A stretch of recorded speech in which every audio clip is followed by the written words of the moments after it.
The energy of all of us is bringing light to all the world right now, and we're bringing light to all the world right now. The law of attraction is similar to the law of love. I think that life and the world is very, very synchronistic. And realize there is no death. We are living simultaneously in many different levels. Crystal skulls are living beings.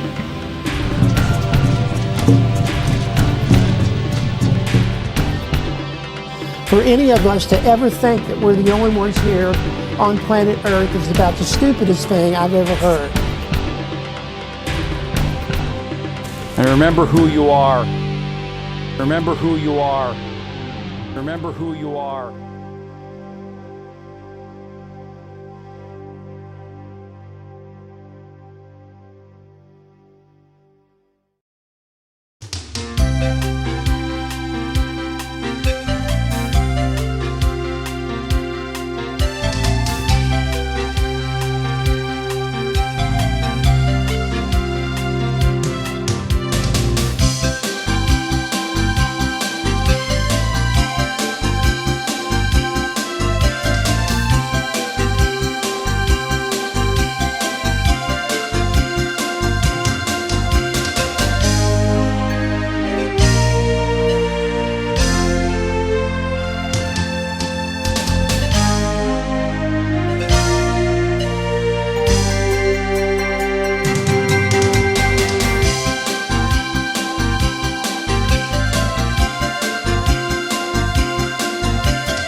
Welcome, so glad to be here.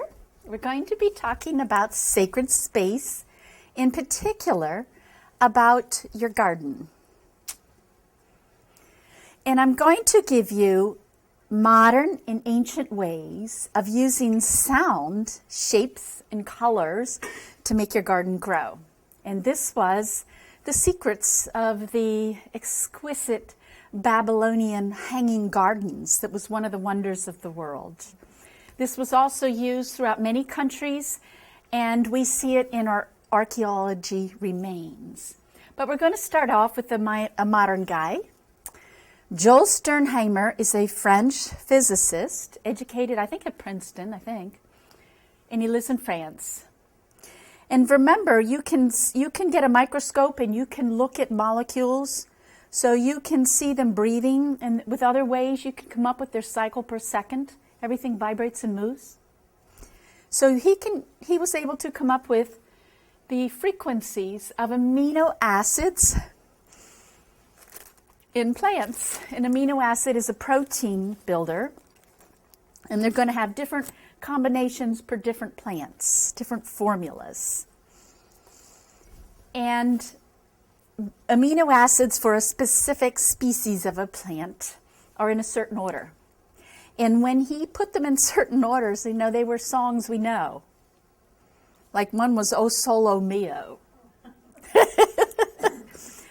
So my thought is, the musician, because I'm a musician, and I know I get cosmic cheating or plagiarism because I am at times given music, period.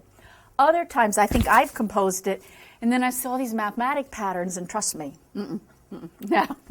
I was just, isn't this a nice little tune? And so I know I'm influenced. I believe that musicians are influenced, and chances are that the person who wrote O Solo Mio was near the plant who, on a very subtle level below his consciousness, was playing O Solo Mio. So it's a plant song. And with these amino acid songs, he played them back to the plants and got up to 250% plant growth and resilience to drought and disease. Right there's the answer to world hunger. Right there. That is so powerful. When you play the plant song back to them, it grows bigger. It is much more healthy. And maybe I should come up with a CD with human amino acid songs. But this is a powerful, powerful secret. Okay. And and another application would be that any frequency can be undone by another. So if you have a plant that's amino acid is 10 cycles per second, and you expose it to 1/10, you can cancel out. 10 times 1/10 cancels each other out. You can cancel out and kill with this same technology. So we could replace our pesticides in this manner without the toxic effect on our environment. Okay, now next slide. Okay, just reminding you that plants love music. And I'm sure almost everybody's seen the experiments where the heavy metal music kills plants and they like classical. Well, but if you studied even further, they like the ancient sound healing method. And these ancient techniques for sound healing, I spent my life and I have them available in CDs. But Ravi Shankar, he's the guy that the Beatles liked. Remember they brought in that Hindu orchestra? Okay, this is him. And they found that plants preferred the ancient stuff even over the classical. And they prefer actually nature sounds over everything. So you can use like my Stardust CD and my Paint Your Soul CD with sacred geometry, plant sounds, and star sounds, and watch your plant growth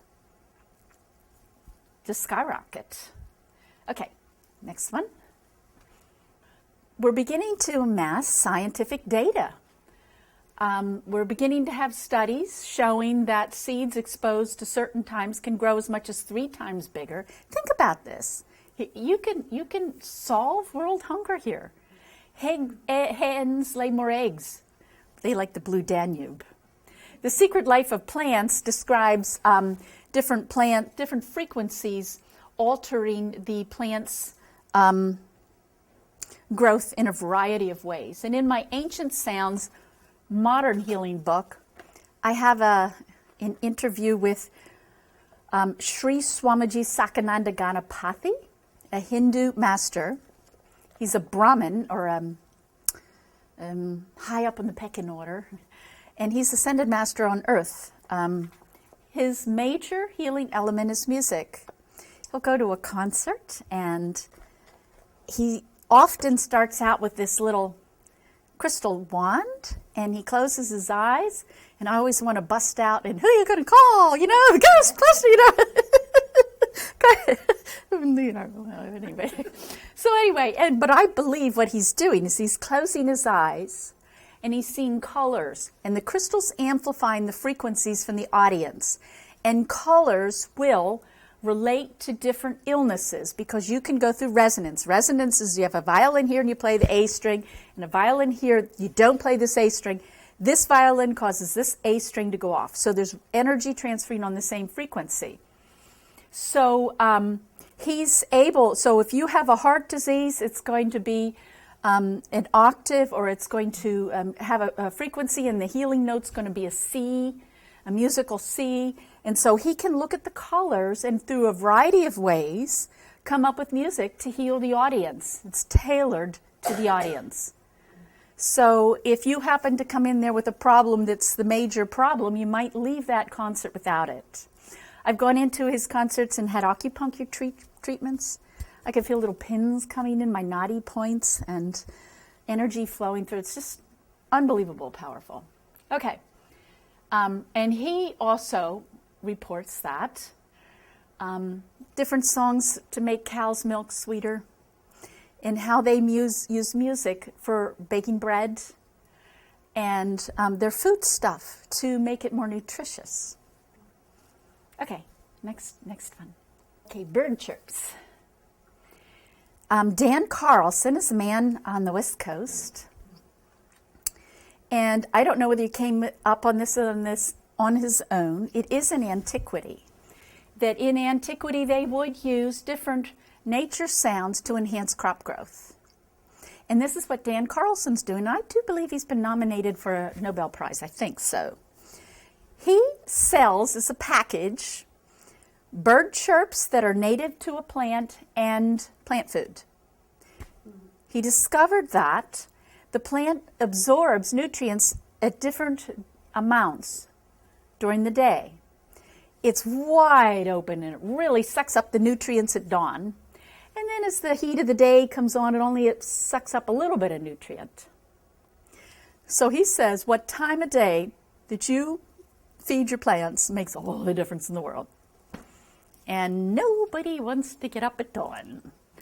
So he sells the bird chirps at dawn. And that is the trigger that makes the plant open up wide for nutrients. So his product is a bird chirp and a fertilize, and you do 1, 2. He's also getting 200% plant growth. I'm just putting this out here because I don't have the music to play from YouTube. But there's this place at Danaher in Spain. And they have, again, I think they've read The Secret Life of Plants. And they hook up, think of like a lie detector where you hook up little electrodes and you record frequencies. And they do this with the plants and the roots. And the plants play incredibly beautiful music. They play music from different species and different plants. For example, one species has a different song than another. And I saw Danaher even has videos where they'll watch a plant and it sings. It does sing. It's below our hearing range, meaning that the volume's too small for us to hear. So this guy's singing a little tone and singing. And then they would show someone come up and do something like this and would go, ooh. They would respond in sound to you loving them, to you touching them. I mean, like, whoa, that was so cool. Then I found some other studies, very similar. There's a lot on the internet about this kind of thing. And this one was from Mexico, I think. And they did not use a synthesizer or a piano. Like in these, in Danaher, they're taking the frequencies of the plant and connecting it to a synthesizer or a piano. So it comes out in the equal temperament scale, which is the music that we're used to hearing. If you go to a foreign country and you hear a different scale, at first it sounds kind of weird for me, then after a while I grow to like it. But I saw some in Mexico where they hooked it up to a machine that had every frequency and did not use a scale. And it was like entering a different dimension. I mean, it was so it was beautiful. It was fabulous when you didn't confine the plant to our scale system. It was like you could walk into nature and start to talk to the plants. Okay, and so you can check this out and listen to it for yourself.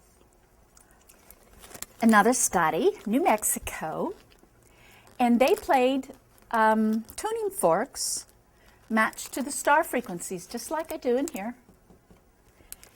And they had incredible improvement in seed germination, quantity, quality, longevity, pollination, plant size, and their bugs got a lot bigger too.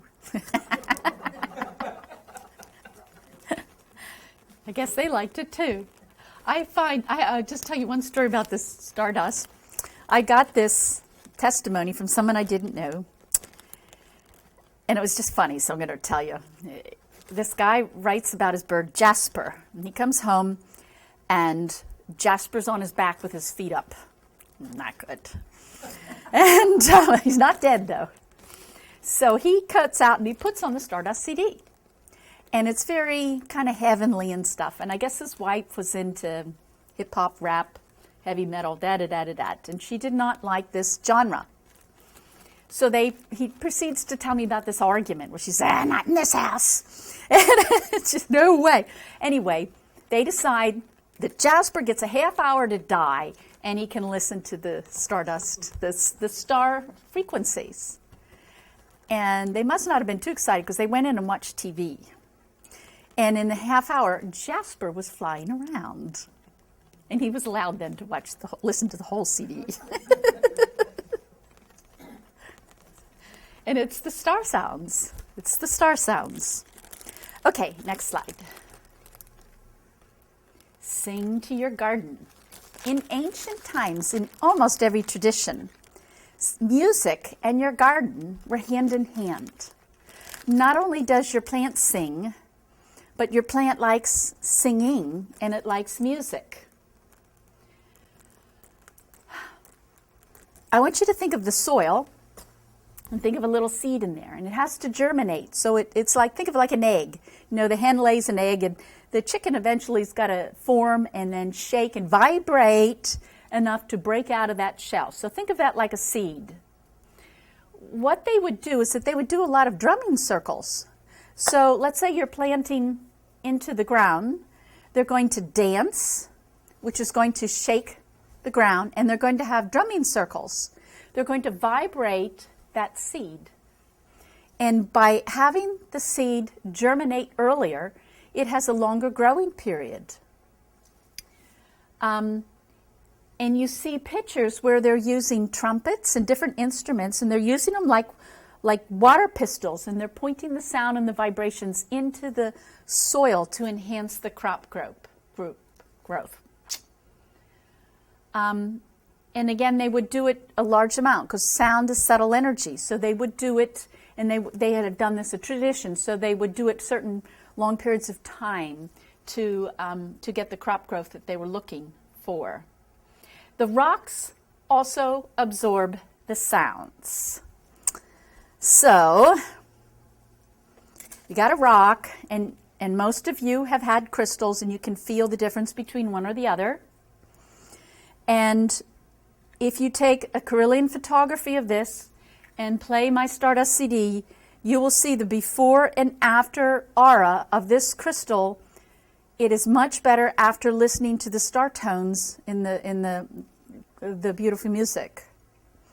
So you can do Carillion photography and watch a rock absorb energy. Think of a crystal like a computer.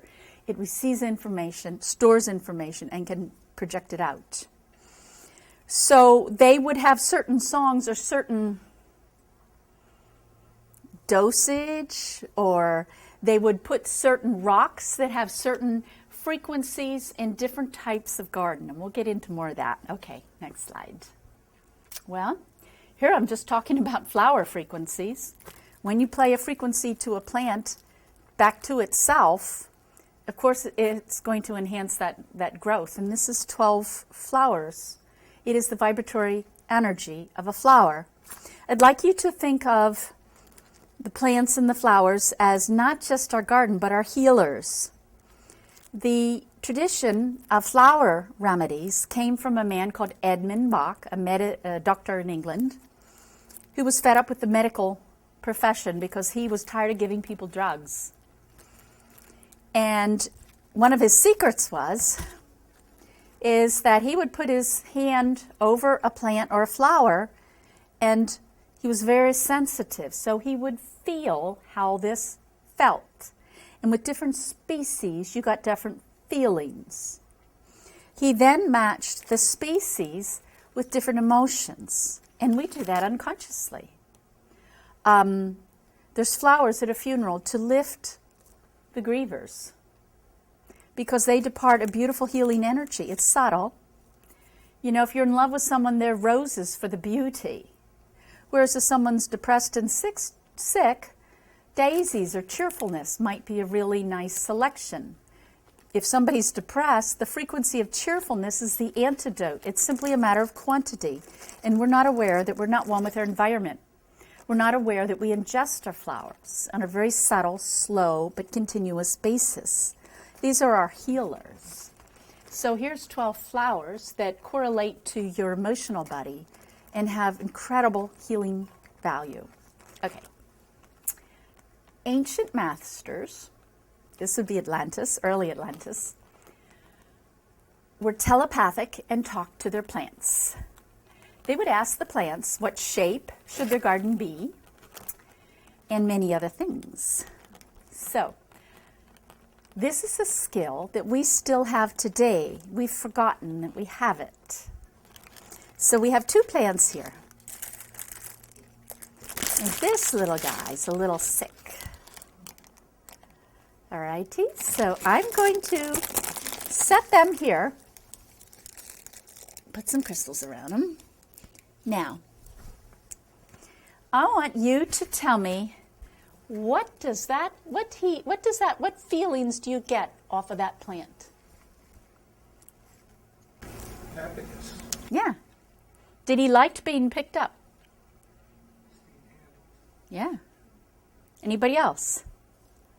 Does he need water? Yeah, I think so too. I'm just checking my feelings. I'm connecting with the plant. It's quantum entangled. I'm entangling with his energy through my intent and imagination, and I'm checking my own feelings because he's resonating, and somehow or other I want to call him he back to me. So anybody else, what does this guy feel? I think he likes being next to his friend or companion there. Very good. So anybody can't do that. Just check your feelings after you connect with your intent with the plant. Let's all bless him. What does this guy have to say? I'm really thirsty. He's thirsty? What else? Water. How happy is he? He might be a little happier now he's next to the. Yeah. Tell me.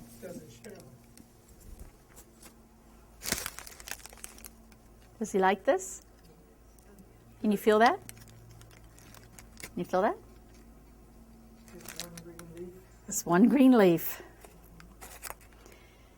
Can you feel any pain in him? Mm-hmm. Mm-hmm, I can. Close to that. Yeah. Mm-hmm. And he also sits in a healing space, so there's that potential that he gives off that healing energy To bless others. on others. So And in the lore from Atlantis, the plants would often offer themselves for that purpose, for everything is conscious. So the plant would have a group soul, and if it were to offer itself as healing and sacrifice itself, the evolution of the plant in the group elevates. So that's a possibility. And just because he's been so good, not that I don't love him, but I'm going to hold him for a little bit. Okay. Now, we'll ask this guy because he's more healthy. You tell me, does he like that crystal?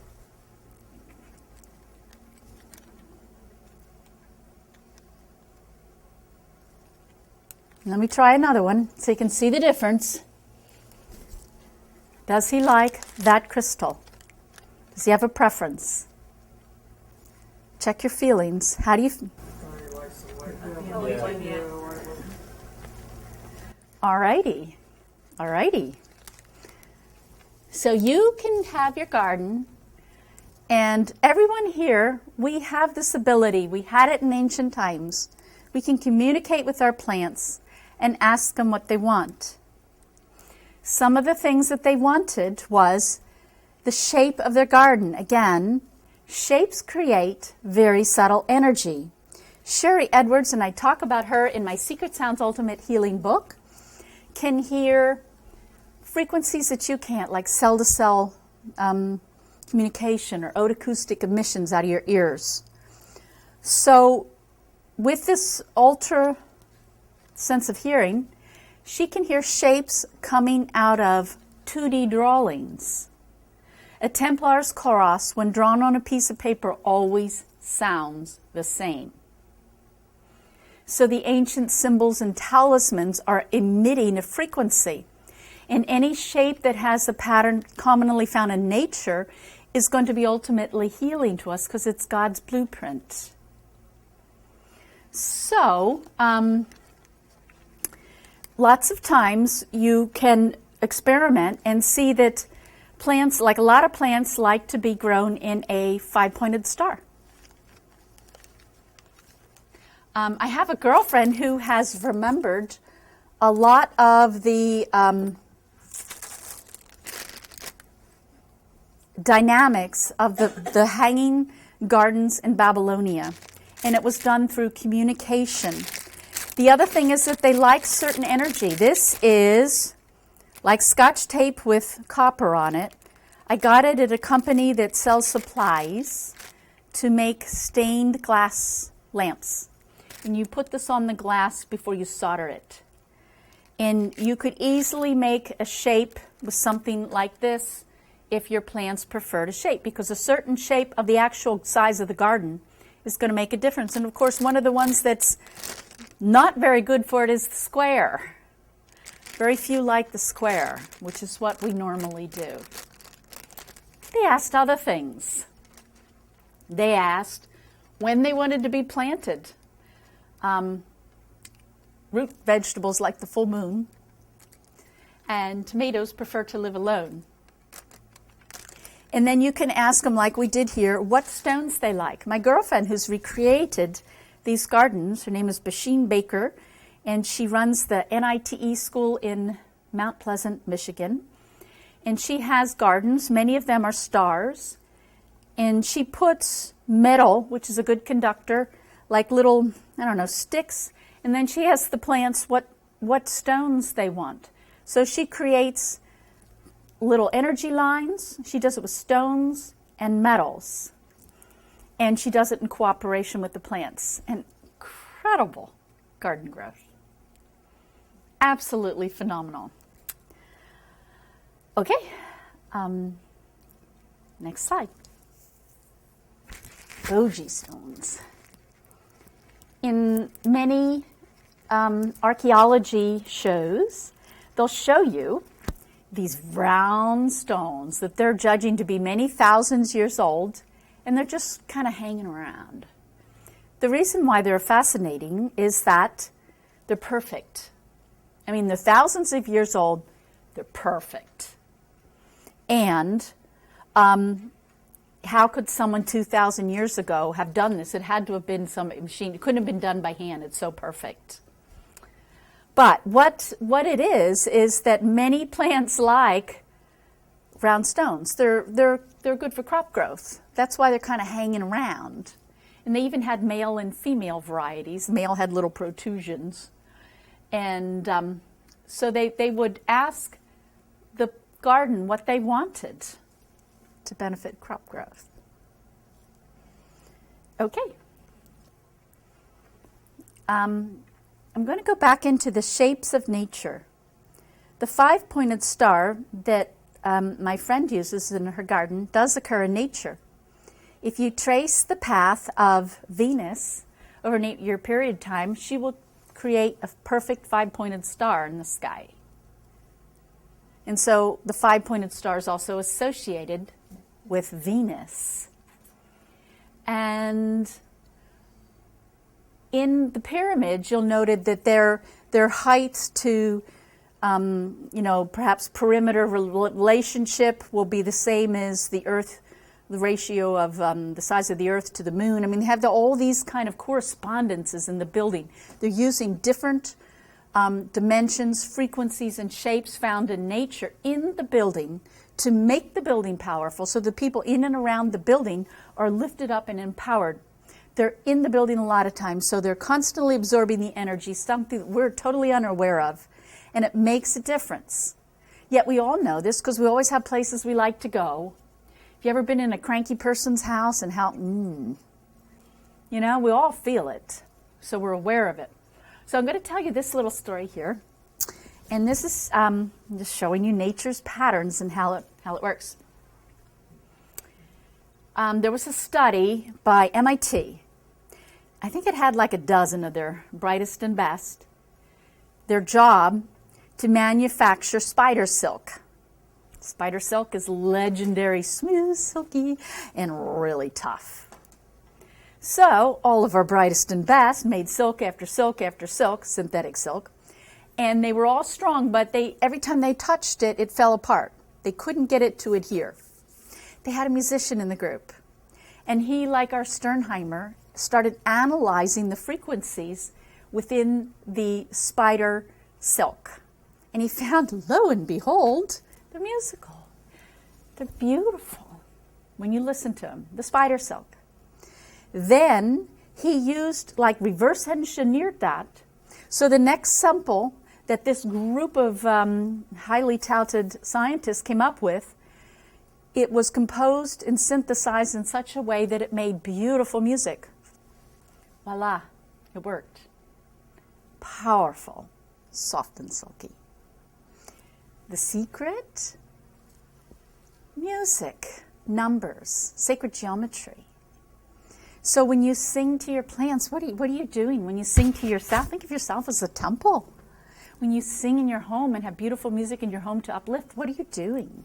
You're enlivening, you're making it healthy, you're improving your body, mind, soul.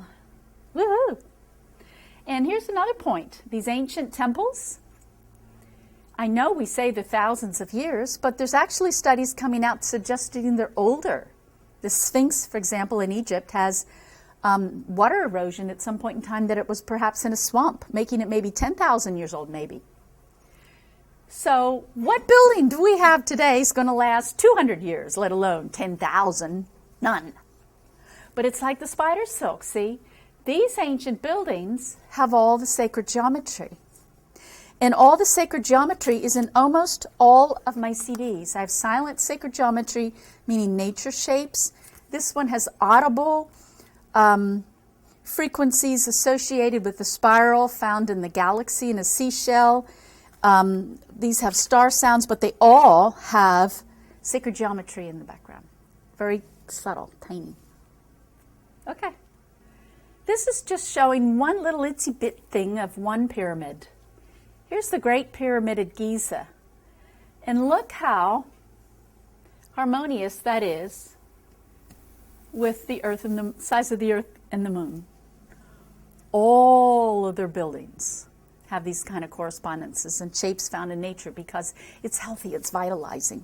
And remember, when you read these really old stories, everybody's always perplexed. Even the Bible, they talk about so-and-so living 300 years. They're living long lives. They're using sounds to tune their organs, like in my deep wave body healing. They're using these ancient techniques to uplift and bless themselves and their world. Okay, next slide. Star energy is really good, and I've done that in my Stardust CD. There's sounds of the orbits created by the planets. Very healing in a variety of ways. The ancient people would not only play music linked to the stars, but they would try to emulate the shapes of the stars in their building alignment. They did it such that at powerful times of the year, which would be an equinox, that the stars came on the altar. So in other words, it gets to soak up that powerful energy. Or that a certain constellation would shine down a shaft. Like I think one of the pyramids has Leo, would have had Leo at that point in time, shining down that shaft onto the body of the pharaoh. And Leo, of course, powerful lion. They were into power in Egypt. So one way that they would link to stars and constellations would be to focus on allowing that starlight in the building, in the stones, so that people during the day could be blessed by it. Another way they did it, and I see this to be a little flawed, but who am I again? I guess maybe I need to learn more. They would see like the Pleiades constellation, draw lines between it, and then their buildings are going to have that exact same shape. The reason why, because shape resonance. And the reason why I say that's a little flawed is because, of course, they're seeing a 2D view of it in space and Earth is curved. But apparently, they did it all over the globe. And I'm going to give you another example of shape resonance. When I was working on my The Lost Ways of Time book, with the vibrational energy secrets from all these ancient cultures. I was a little, I don't know, judgmental, and I'm not proud of that in the beginning, as I read these ancient documents, because they just sounded stupid. And later on, I think I've decided it was perhaps me who was stupid. And I'll give you an example. In Egypt, one of the healing modalities for a cracked skull was to sleep with an ostrich egg. So you can see why I was kind of smirking at that one. But a shape creates a frequency. And the ostrich egg is about the same size as your skull. So in order to have your skull be whole, it needs to have a certain resonant frequency. And having that ostrich egg nearby, you're going to start to download the frequency of a healthy skull. They were using resonance. And when I finally got that, aha, I got it, it helped me understand another thing from the Egyptian mysteries. One of the duties of one of their doctors, they had doctors, priests, and magicians that kind of worked as a team. But one of the duties was, if somebody's injured or hurt or sick, the doctor would come in and say, hey, like off to hospice or you get medical care. At first, I was like horrified. I kept thinking of concentration camps where who gets to live, who gets to, I was just appalled at that. But then it dawned on me, all of their healing modality is subtle energy. So it takes time. So if you're going to die in an hour or two, there's no sense sticking an ostrich edge by your head, because that's not enough time for you to get the required dosage to heal. They didn't have the methods to heal like that. There was subtle energy and you ingested it slowly and surely. So they were saying, we have something that can help you. That's all. Anyway, I learned from that. But likewise, these people are aligning to different star systems. When you really get back into these legends and stories, they're all from a different planet. So there's a group in this area, and they say they're from Pleiades or Orion or whatever. And I just have a little interesting thought about that. If you calculate the orbit frequencies of, let's say, Pleiades, what are some of the popular ones? Arcturians, Sirius, Orion, so yeah. You look at their frequencies, and they all have a complementary color, or they're also a balancing frequency with Earth. We're in like, think of a seesaw. It's like if we're not healthy, they're not healthy. We got quantum entanglement going on with those systems by the orbit speeds of our bodies, of our planets.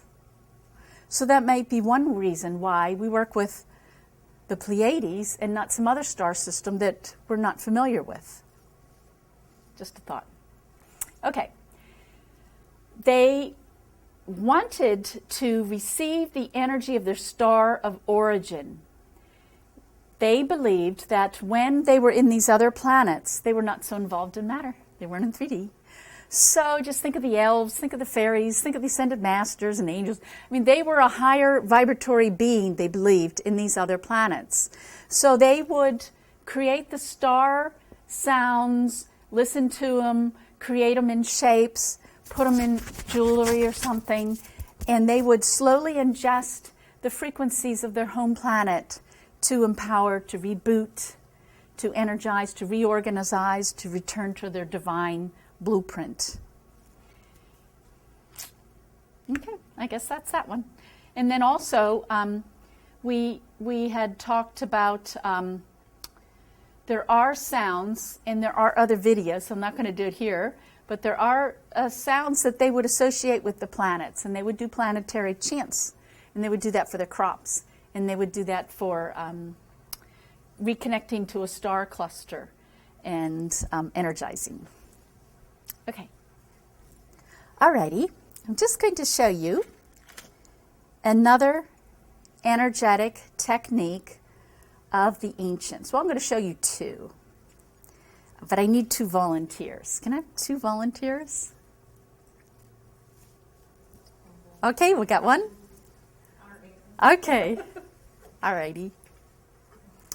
I'm going to show you that sound makes etheric connections.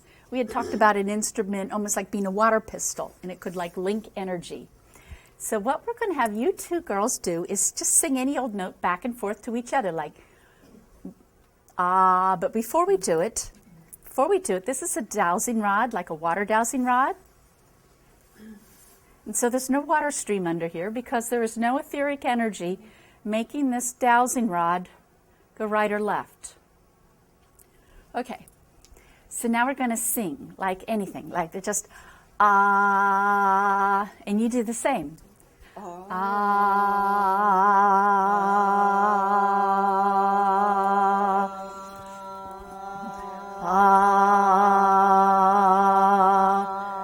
Okay, cool. Now, I'm going to go round about where you were. Look, I can't pass. You built an etheric wall of sound. So this would be another way they would put sacred shapes in their gardens. Protect your property too. Yes, and also they would use it, the Egyptians would use it like if they had a mat, scorpions or nasty ants or something, they would sing in a circle around their sleeping mats. Because this certainly is not going to, this wall is not going to stop a human, but it might an ant or a scorpion. Charmed circle. Okay. Now, you can do a topographical map of your yard. You'll find that history has occurred at different spots long before you. Like I had a spot in my garden that never grew anything. And I just did a channeling one time, and I saw an Indian woman giving birth and dying at childbirth. And I worked with her and sending her energy back to the light and restoring the energy in that area. Beautiful garden now. But it had a memory that was many hundreds of years old, and it was affecting my plant growth now. The more I lift my energy, my space, the more it impacts me. We're not separate. So I heal my garden heals me. So one way of doing that is have the intent to have your dowsing rod show you negativity. And I don't know if we have any because we had a spot before and we cleared it. And we don't have one. But it probably is going to stay cleared, but I don't know if removing the crystals will make a difference.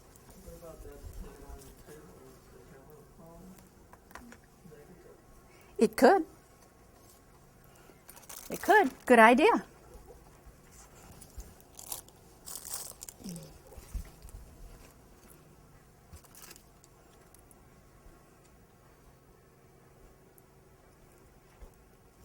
Excellent. Excellent. That plant is creating a spot of negativity. And as you said, maybe it's volunteering to absorb healing energy, so we don't want to judge the plant, but it's not in a good spot. So what the ancient people would do is, again, they would talk to the plant, or they would use crystals, and they would go over every foot of their yard. And those are the crystals I have. So you could have a better choice. And he's pretty sick, so we'll see if he gets any better. Yeah. The crystals are helping him. See that? So you can go through your yard and douse for all of your negative spots and put a little crystal in the soil.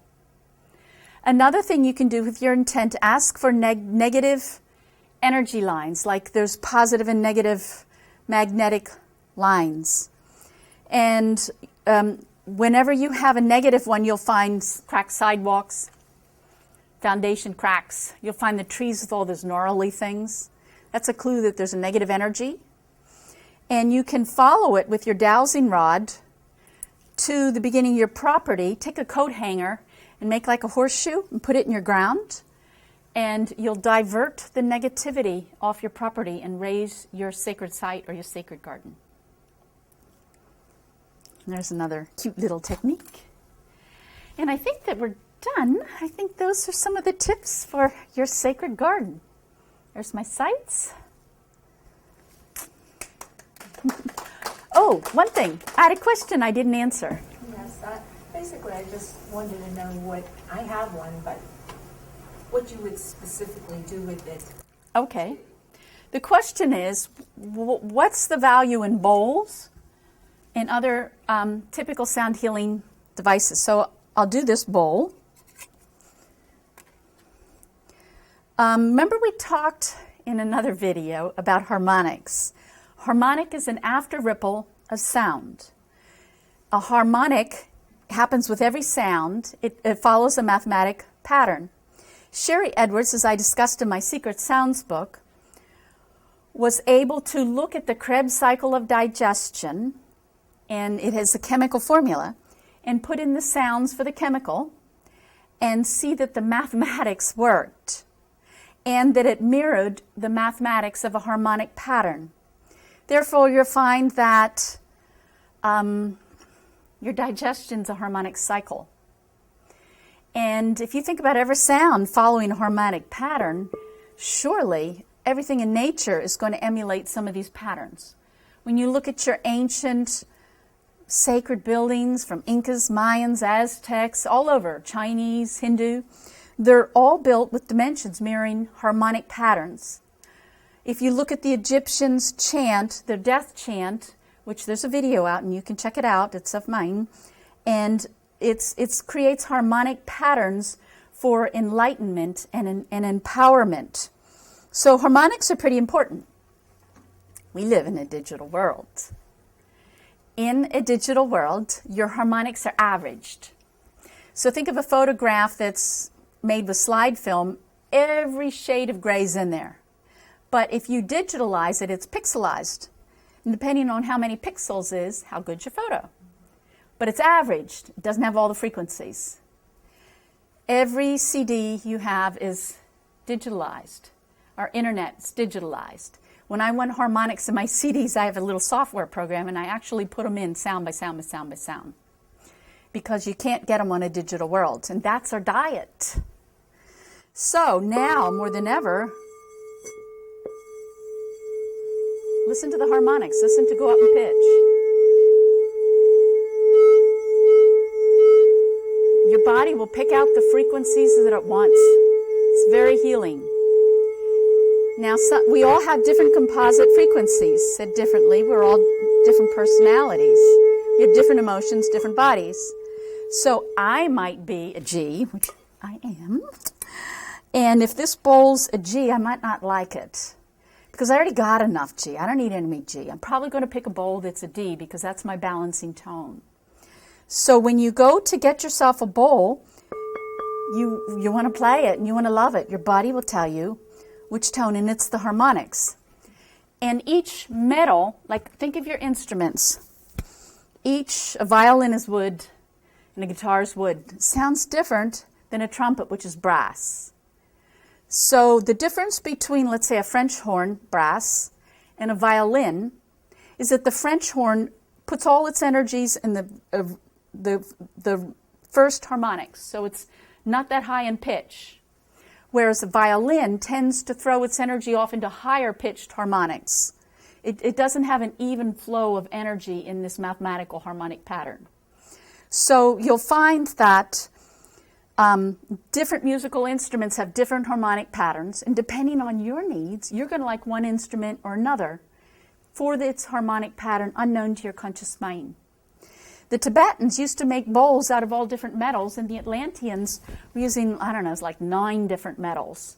Each metal is going to have a slightly different harmonic pattern.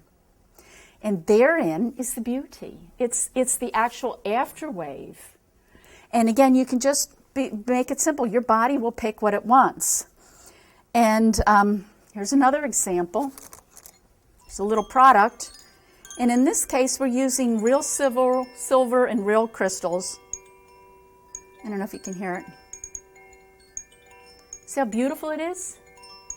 That's the difference between real silver, real crystals, real metals, and fake ones. Think of your Okay, think of your house when we have a plastic chair, a metal that's had all kinds of alteration. Think of man-made things as GMO foods. Sometimes their harmonic patterns are distorted, harmful, not feeling very good. Think of being in a concrete floor building wall room versus a natural log cabin. The same thing with clothes too, right? Yes, with clothes. And it actually, yes. as opposed to the cotton, that's what you're saying. It's one of the things is the harmonic patterns. So your question's very good about bowls or different items, the different qualities. The bowls are good because of the harmonic patterns, and the pitches, of course, are important, and each composite material gives you a different healing concoction. You know, I remember asking Sherry Edwards about the reiki machine because I thought that was like a miracle or whatever, or even like, why does she use a certain thing? And she said the reiki machine goes up like this. This is like an MP3. Anything computerized is like this. And it's really good for cancer, things that need to be done, right? Yeah, it's a digital thing. It's hard. It's powerful. Yes. But the music that plays off of anything that's natural is like a wave, and your body is this wave. So if you're going to heal something that's an illness, it has to be like this, unless you have cancer, and then that works really. It was very powerful. Or to kill a virus, it's good to use a digital lightning bolt. But your body processes are analog, and they need the harmonic. They need every frequency. Yeah. I'm sorry. Oh, no, someone told me that's really good for Lyme disease, too, the digital.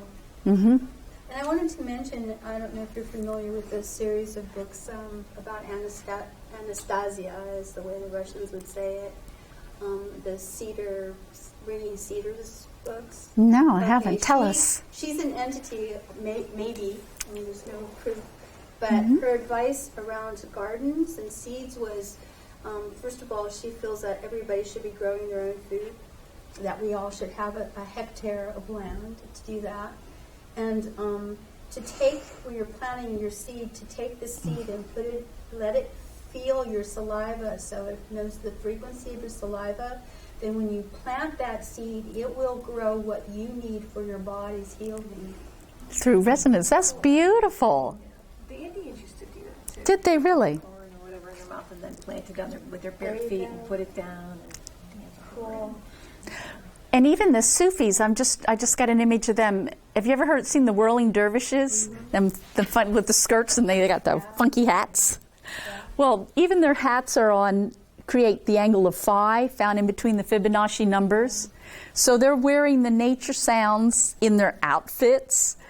And of course, their music is not going to be an equal temperament. It's going to be creating phi. And then when they dance on the floor, it's like their movement is going to create shapes on the floor. And here's a way of thinking of phi. This is just my little imagination game. You have two seeds, a male and female, that are in a seed, and they each make a frequency and they combine. And the mathematics is if this one's 4 and this one's 2, they combine and you hear the difference. But every now and then you get an irrational number. It doesn't round off. And Mother Earth never rounds off. So when you look at the combination of frequencies and you finally get an irrational number, it's usually close to phi, and then the mathematics goes off and the plant goes to the right. Meanwhile, the rest of the plant's going off, and then you get another irrational number, and it's going to go off to the left. And the mathematics is that in the early part of the Fibonacci numbers, the early numbers, they all approximate phi, and as you get higher in the numbers, they get closer and closer. And one's over, one's under, one's over and under, and you can match it to the branching pattern found in almost every plant. So they were really big on playing phi, like my painter, so they're really big on that sound pattern to enhance the growth. But thank you for that. Okay.